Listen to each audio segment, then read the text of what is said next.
Tenemos que determinar de que este señor realmente tuvo conciencia de lo que estaba haciendo, quería además hacerlo, pero según el examen psiquiátrico ya nos da un indicio de una probable esquizofrenia, un probable problema mental que existía acá. Si existía un probable, digamos, una enfermedad psicopatológica, ¿qué cabe hacer? ¿Cabe que de todos modos lo enviemos al penal? ¿O cabe que le implantemos una medida de seguridad?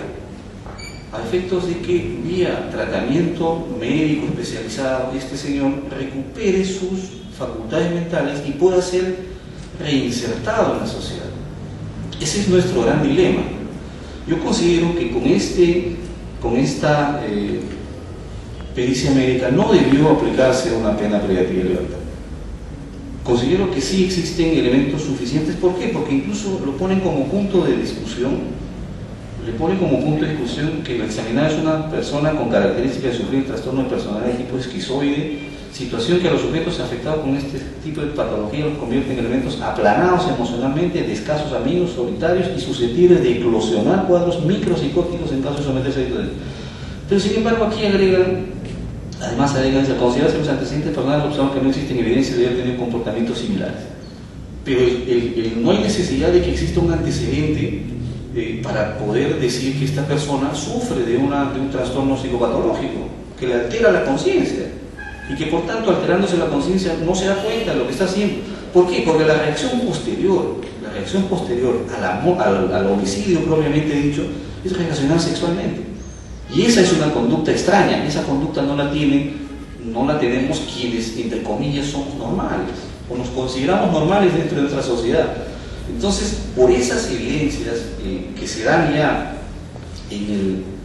en la pericia psiquiátrica, considero yo que el tratamiento que debió darse no era el tratamiento de sentenciarlo a pena privativa de libertad. ¿Por qué?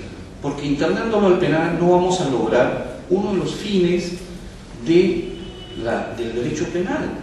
Eso lo encontramos fundamentalmente en el artículo 9, el numeral del título preliminar del Código Penal, que nos dice que la pena tiene función preventiva, protectora y resocializadora.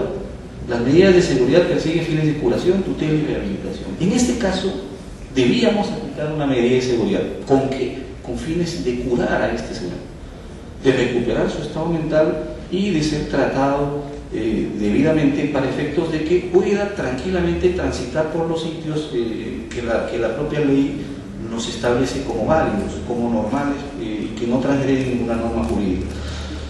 Eso básicamente sería de inicio lo que podría comentarles. Me parece a mí que la adecuación era inicialmente buena, el parricidio, pero no como pena privativa de libertad. Ahora, los límites que tenemos, obviamente, en la aplicación de medidas de seguridad dice que no pueden exceder las penas que señalan el propio tipo penal. Pero en este caso, si la Sala Penal Suprema consideró de que se debía aplicar 8 años de pena privativa de libertad porque era un parricidio por emoción violenta, al amparo del 110, la última parte, 109, perdón, debía en todo caso aplicarse una medida de seguridad inicialmente por ese plazo. Y si era necesario, probablemente hasta el máximo que establece el código, que son 10 años. ¿Para qué? Para tratar de rehabilitar a esta persona. O sea, el derecho penal no puede ir, no puede aplicarse a personas que sufren trastornos psicopatológicos. O sea, ese es un tema de discusión que lo tenemos ahora y que debemos nosotros empezar a solucionar. Nosotros como, personas que nos dedicamos al derecho penal, desde el punto de vista fiscal, los abogados, desde el punto de vista de la defensa y los jueces, tenemos que dar una solución a este tema. No podemos ser carceleros por excelencia. El mejor magistrado, el mejor operador jurídico no es el que es carcelero por excelencia, sino aquel que trata de solucionar el conflicto penal y restaurar el orden social, porque para eso es el derecho penal. No nos olvidemos que el derecho penal, según nos dicen en todos los certámenes que vamos, es un derecho de última ratio, es la última forma de control social que tiene el Estado. Y es la forma más grave de control social que tiene el Estado, porque están en juego la libertad de los individuos, y la libertad de los individuos es un derecho de primer orden. Entonces, bajo ese aspecto, no podemos enviar a mucha gente a los penales, porque además nos generamos un problema adicional, que es el congestionamiento de los penales.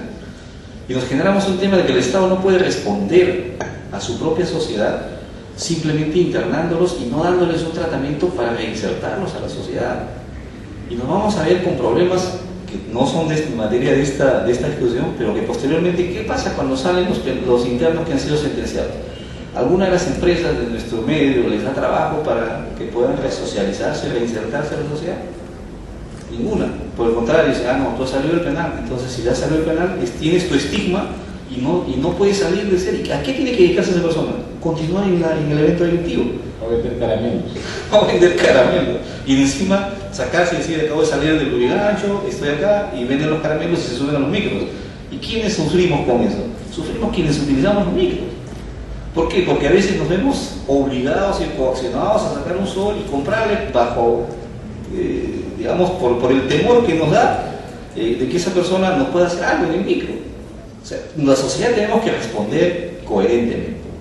En el caso de las medidas de seguridad tenemos un problema grave, que no tenemos instituciones en las cuales podamos internar a las personas contra quienes se dicten medidas de seguridad.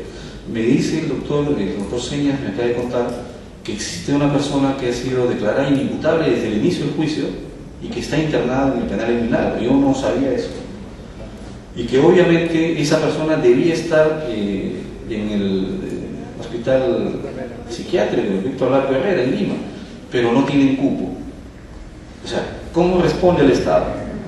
El Estado debe responder enviándolos a la cárcel, y esa persona que está ahí con problemas mentales, que es inimputable y que ha cometido un hecho ilícito, obviamente, aparentemente un homicidio, está viviendo como una fiera salvaje, metido en su celda sin poder ser rehabilitado, sin poder recibir tratamiento médico. Entonces, ¿debemos llegar a eso nosotros? O sea, nuestra conciencia individual y nuestra conciencia colectiva nos dice que debemos aislarlo de ese modo y condenarlo a esa persona que se muera como cualquier animal salvaje. Debemos entonces emprender una campaña para poder exigir al Estado que empecemos a tener centros de rehabilitación para justamente el internamiento de estas personas. Y a propósito de eso, les aconsejo otra película. Hay una película con Jack Nicholson que decía Atrapados sin salida, en la cual una persona es sometida a un proceso común por delito y él finge sintomatología de esquizofrenia y es internado a un hospital psiquiátrico, con la idea él de que en el hospital psiquiátrico iba a tener más posibilidades de fuga. Hace varios intentos de fuga, pero el tratamiento que les daban a los internos era mediante shocks eléctricos. Y al final, ¿a qué lleva? A que este señor pierda, obviamente, su lucidez y se aloque y se quede permanentemente internado en el hospital psiquiátrico. Por eso es Atrapado sin salida. Eso básicamente... Muchas gracias.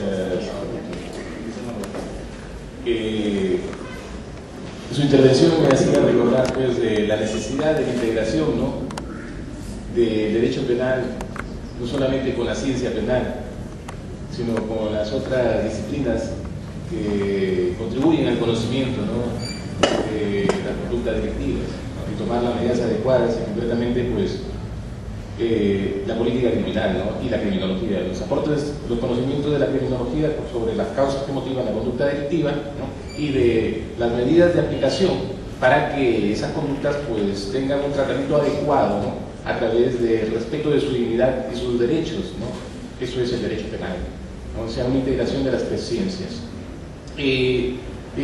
Decía usted pues, que lo más idóneo desde su perspectiva era la imposición de una medida de seguridad, pero para poder imponer una medida de seguridad a alguien transgredido las normas jurídico-penales, necesitamos el diagnóstico previo de una anomalía psíquica, ¿no?, que afecte su culpabilidad, o por el contrario, que se encuentre bajo un estado de grave alteración de la conciencia, ¿no? Y para ello, pues yo creo que, una vez más, tenemos que integrarnos también con otras disciplinas, ¿no?